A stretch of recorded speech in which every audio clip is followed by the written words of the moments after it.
నన్ను విడిచి నువ్వు ఎక్కడికి వెళ్తున్నావు రాధా? నేను నువ్వు వేరు వేరు కాదు.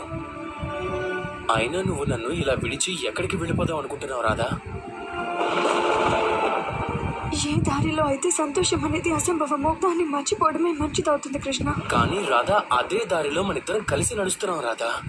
నా దారి నువ్వే అయినప్పుడు నేను ఎలా నీ తోడు తీసుకోగలను కృష్ణ?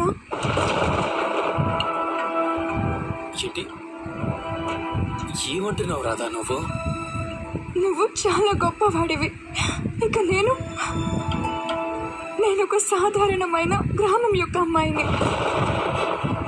నీ నిర్ణయాలన్నీ నిజమవుతాయి కృష్ణ. నువ్వన్నీ అర్థం చేసుకోగలవు, అలాగే అర్థం చేయగలవు కూడా. కానీ నేను కాదు. నీకు నేను యోగ్యురాల్ని కాదు కృష్ణ. ఇక నువ్వు నాకు యోగ్యుడు కావటానికి నీ స్థానాన్ని త్యాగం చేయాల్సి ఉంటుంది.